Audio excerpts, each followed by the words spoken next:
Heterotrophs. They have dietary needs, unlike with plants.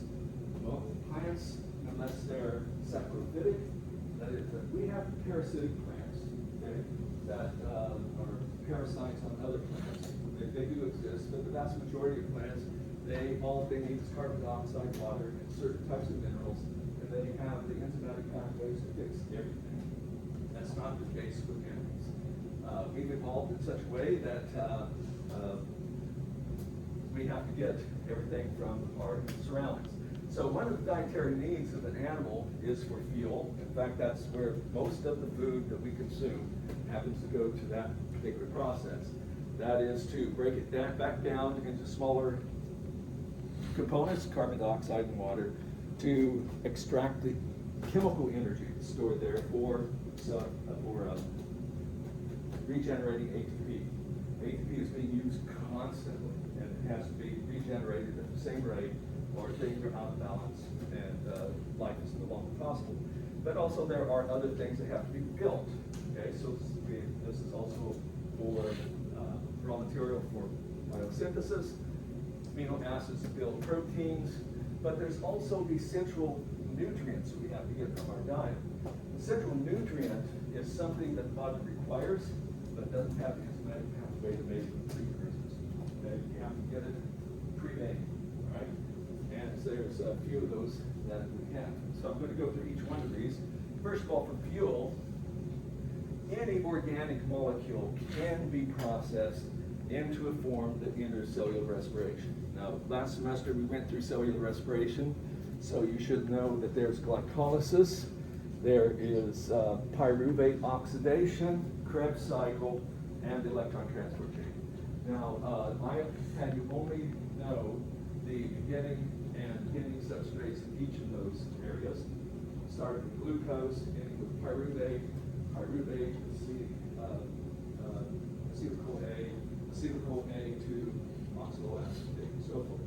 But at any part, any of those intermediates, if we can modify the food molecule into any of those, it can be inserted into the cycle, into the cellular respiration anyways. Usually what we have here, what is preferred is carbohydrates, okay, in the form of glucose, fructose, alkyl glutarate, and other things like this. The energy content of carbohydrates and proteins are about the same. In other words, here it's about 4.6 kilocalories per gram. Now, when you look on your food packages, it puts things in calories with an uppercase C. Okay, uppercase, all right? That is really what in biology we're calling a kilocalorie. So actual calories, dietitians would put a calorie as a small c, okay, not uppercase C. But on your food packages, when it says that this peanut butter cookie has 300 calories, it's 300 kilocalories, okay, of energy. All right, and protein is about the same. Fats, however, are almost twice as much energy per gram, 9.5 kilocalories. Now, why would that be? What is the structure of a carbohydrate? Remember, you shall never forget. Typical carbohydrate, what does it look like? What would glucose look like? Yeah, much glucose. How many carbons in glucose? 6. How many hydrogens? 12. And how many oxygens? 6. What's the structure of a fatty acid? Because most of the fats that we're talking about is glycerol and fatty acids. What's a fatty acid look like? Right. It's a carbon chain of hydrogen, except for one end, that's carboxyl. Okay, the point being here, the more oxygen, the more oxidized it is. The more oxidized it is, the less chemical energy it contains. Something that is rich in hydrogen, like fatty acids, are highly reduced. So from last semester, you should remember oxidation, reduction, okay? Something that is reduced in the reduced state, it contains a lot of chemical energy. No obstacles, carbon and hydrogen, okay? And that's mostly why we have so much energy here in fats. Okay? It's very reduced. All right, so this energy can be stored because we can't be eating all the time. Some people do, but we like to take in between meals, and therefore this energy has to be stored. So the carbohydrate in animals is usually stored as glycogen, and I'm talking here mostly about vertebrates, in liver and skeletal muscle. And in humans, we have enough glycogen storage that if we didn't eat for about 24 hours, we have enough to power all of our cellular respiration. Okay, because glycogen, of course, is a polymer, but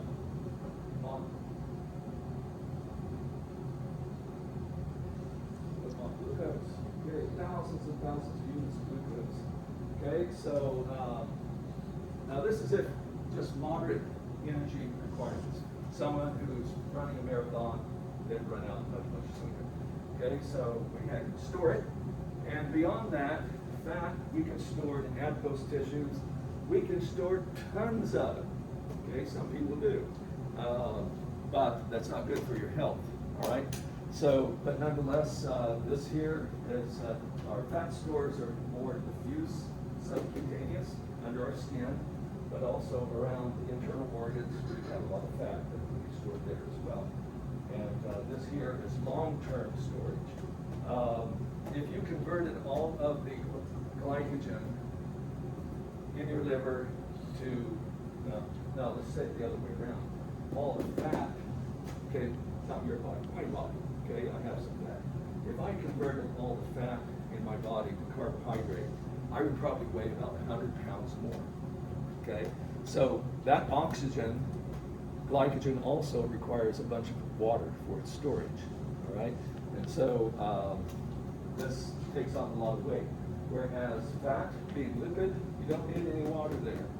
And therefore, it is more compact energy form, and we can store quite a bit of it, okay, for long term. Now, the usual preference is that your body will burn preferentially the carbohydrates and fats. Now, I'm saying that in a broad sense because in any cell in your body right now, they are using both carbohydrates and fatty acids. They can be used simultaneously, so it's not the case that we use only the carbohydrates and then go to the fats. It's they're both being used at the same time, but the major preference, equilibrium is on the carbohydrate side, so you run out of carbohydrates, then you switch to fats. Then after you run out of fat, then you start burning proteins. Okay, now, you burn proteins even when you're nourished. And so when you're at that point, you're undernourished. Okay? Because where the protein is coming from, the amino acids, is from the breakdown of protein in your skeletal muscles and from proteins in your blood, which have essential functions. So you're starting to lose some essential stuff here by the time you get that far. Most of us in industrialized society, we're overnourished. Okay? This is where you're taking in more calories than what your body needs. Okay? And I know there's all sorts of bad diets out there, but the bottom line really is, if you take in more calories than what your body uses, you're going to gain weight.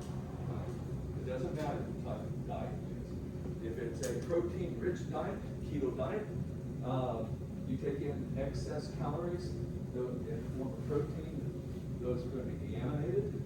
Carbon skeleton is going to be converted into carbohydrate or fat. Okay, you're using more calories than what the diet gives. Now, some of these diets work simply because when you follow them, you are taking in fewer calories than what your body is using. But once you go off of it, but still the bottom line is calories in. If they don't balance calories out, you're going to gain weight. Period. Okay. All right. Now. Some can be malnourished, right? So malnourished and undernourished do not mean the same thing. Okay, you can be overnourished and malnourished at the same time.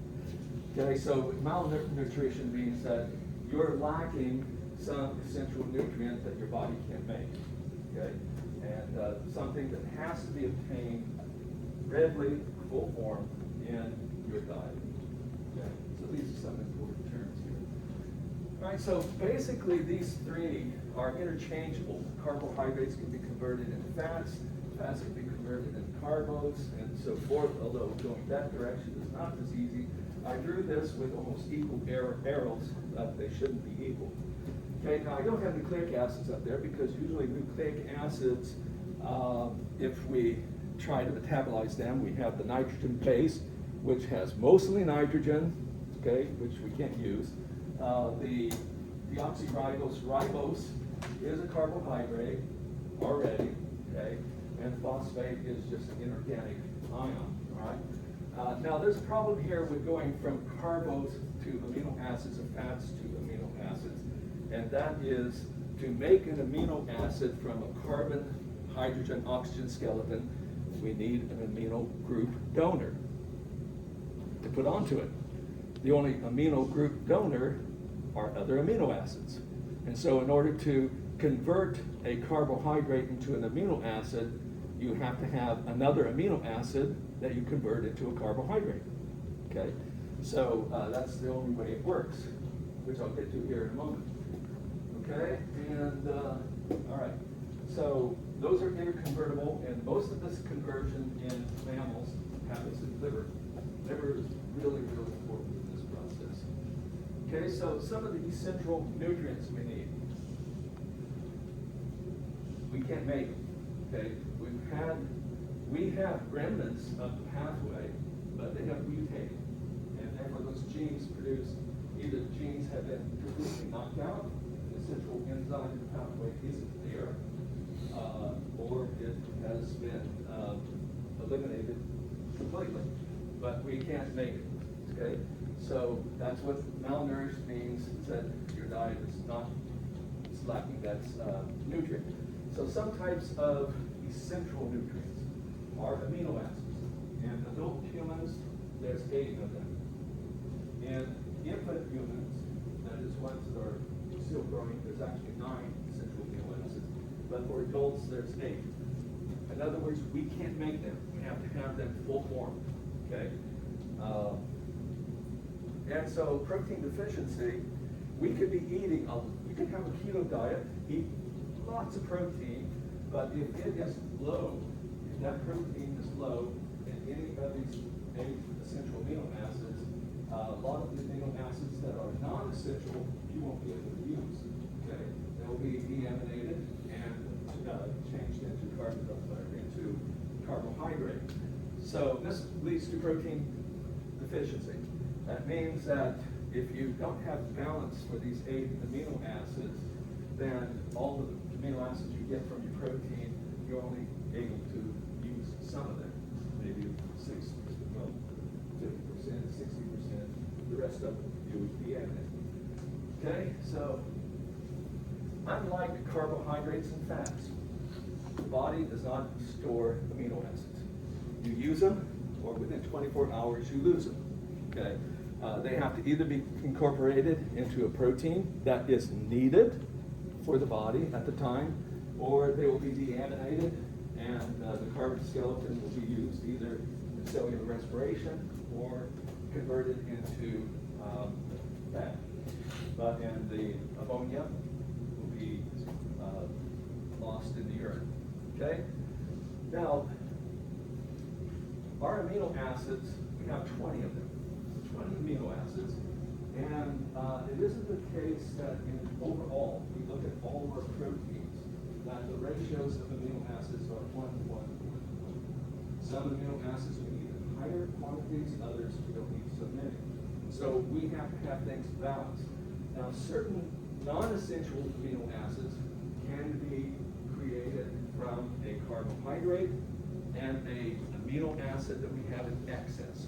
So if we have too much of one amino acid, too little of another amino acid, we can remove the amino group from the abundant amino acid transfer it onto a carbohydrate. Usually it's something called an alpha keto acid.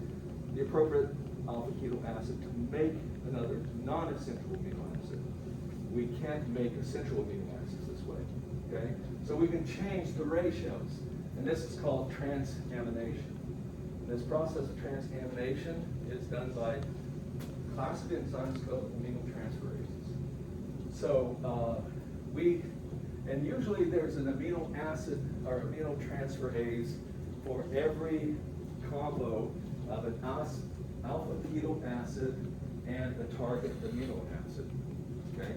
Or the donor amino acid, I should say, because the substrate would be the appropriate alpha keto acid and the amino acid donor, amino group donor, okay? So here we're, one that's very common, alpha keto acid and alpha ketoglutarate, okay? This is one that's often used here. So if we have abundant amino acid 1 and we have too little amino acid 2, we can, by transamination, remove the amine group here and transfer it over here, but it has to go through alpha ketoglutarate, all right? So we did this, okay? Now this transamination is only to make non-essential amino acids. We can use an essential amino acid as an amino group donor. That works. We can use an essential amino acid if it is in abundance. We have too much of it.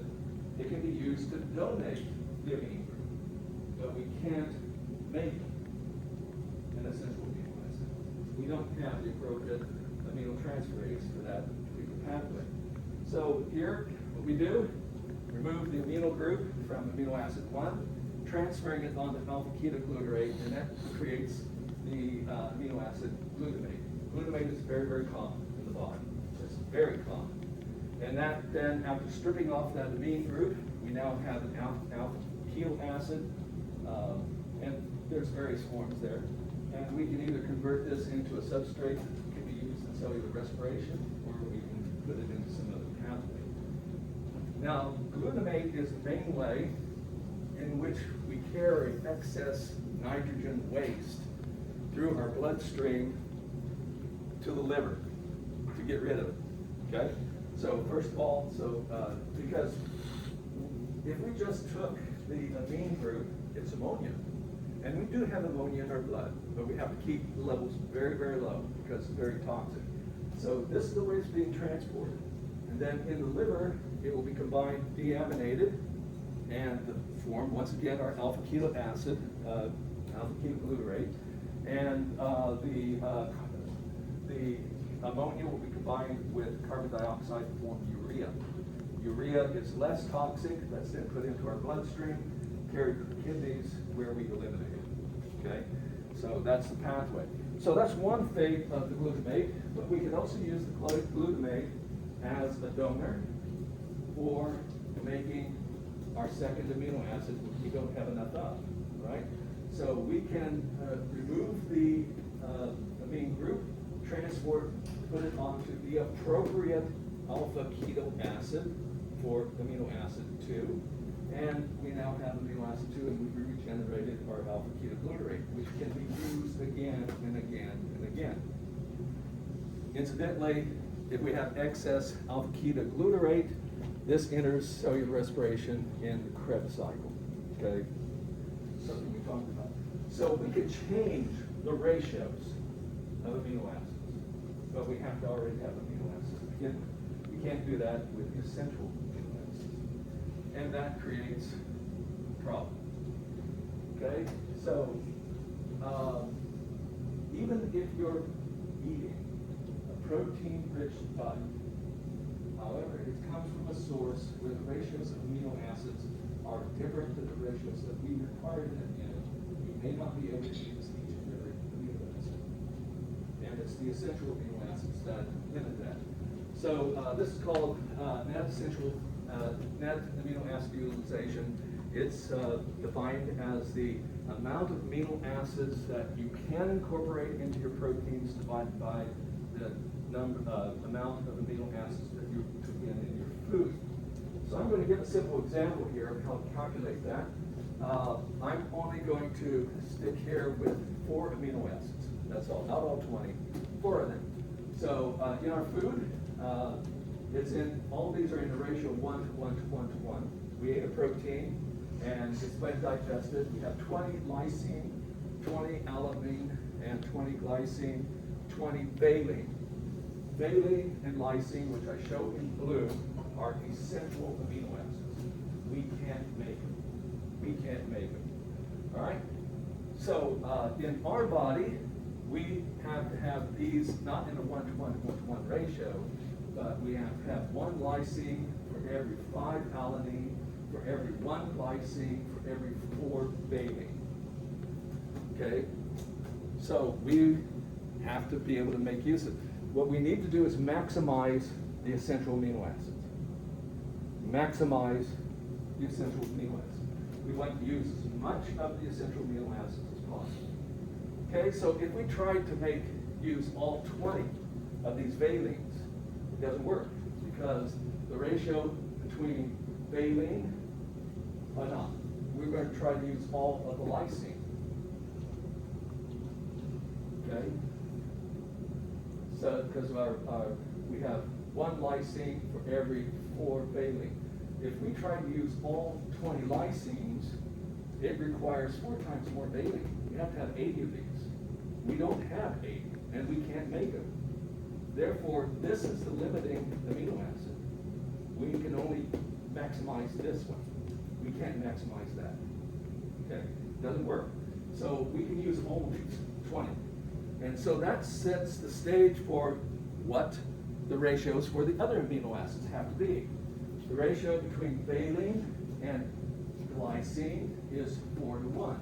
In other words, we need 4 times fewer. So 1/4 times 20 gives us how many glycines we need. 5. We have more than enough. So we can use all 5, and we have 15 left over that we can incorporate. 15 that we can incorporate. Between lysine, or valine, and alanine, it's a 5 to 4 ratio. So if you took 5 divided by 4 times 20, okay? 5 divided by 4 times 20, then we need 25 alanines. We don't have 25 alanines. We only have 20. But we have excess these. These 2, alanine, glycine, are non-essential amino acids.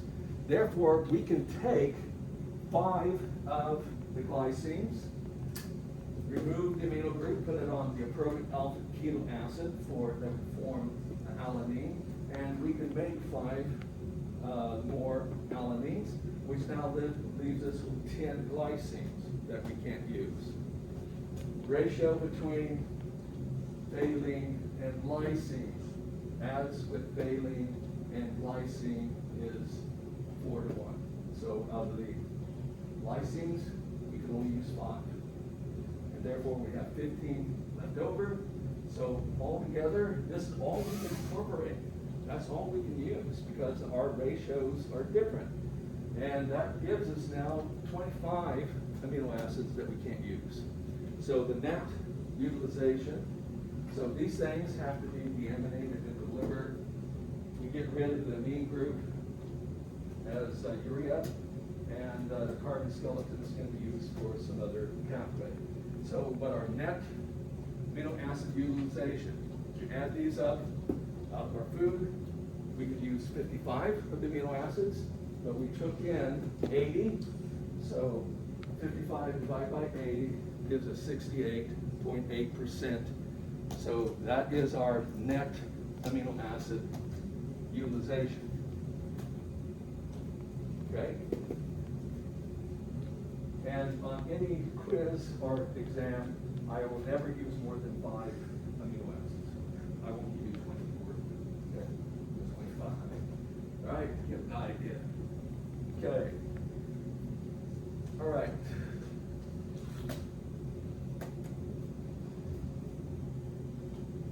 Yeah. I'll go ahead and finish with the amino acids and then I'll give you a break.